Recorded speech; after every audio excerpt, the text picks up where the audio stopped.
Ito yung napakasipag na bata na pinagsasabay niya ang pag-aaral at pagtitinda ng Spam Musubi dito sa may Taguig City. At alam nyo ba guys, ang Spam Musubi ay originated sa Hawaii, nagawa ng isang Japanese chef na pinagkumbay niya ang origni ng Japan at gimbap ng Korea. So yun guys, ito nakita na natin yung titinda ng Spam Musubi, no?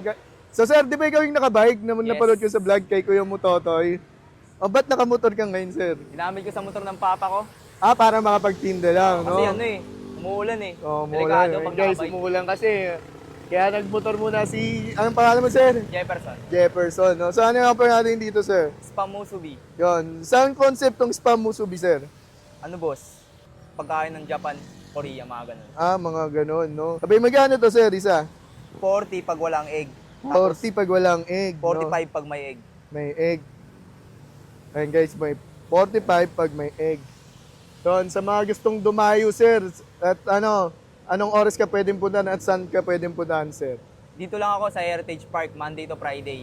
Yun. 4:30 hanggang 5 nandito ako. So, pag Saturday, Sunday, wala ka, sir? Sa ano ako, sa Phase 1, sa amin. Saan sa Phase 1, sir? Pinagsama, doon lang ako may pinagsama.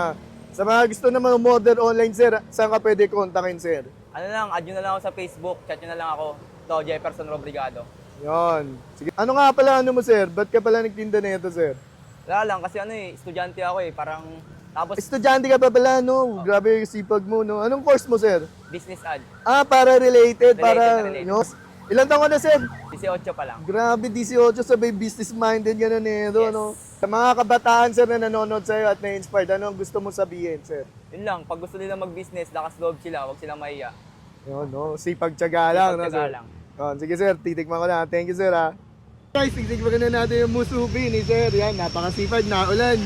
Sabi ito, 40 lang yung walang egg, sabay 45 pag may egg. So, napresto sila dito sa Heritage Park. Yan. Anong oras ka napresto, boss? 4 hanggang 5, guys. So, titikman na natin. Ito muna. So, ito, titikman na natin yung musubi na walang egg. Yan, guys. For only 40 pesos lang to. Yan. Mabubusog ka na. Natulungan mo pa yung pangarap niya maging successful business. So, tikman na natin.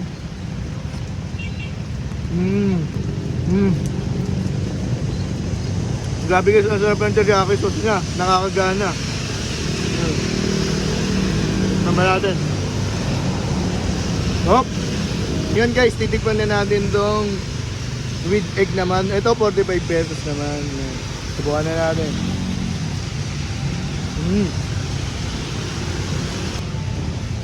Nakakagana talaga yung teriyaki niya. Ano ba ito?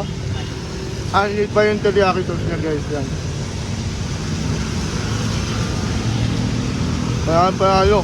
Kaya makatikim kung gusto makatikim ng gantong homemade musubi ni Sir Jefferson. Nandito lang ito sa may Heritage Park. Sa may Taguig guys. Dayuin nyo na to, 45 to 40 pesos lang. So yun lang, salamat pala.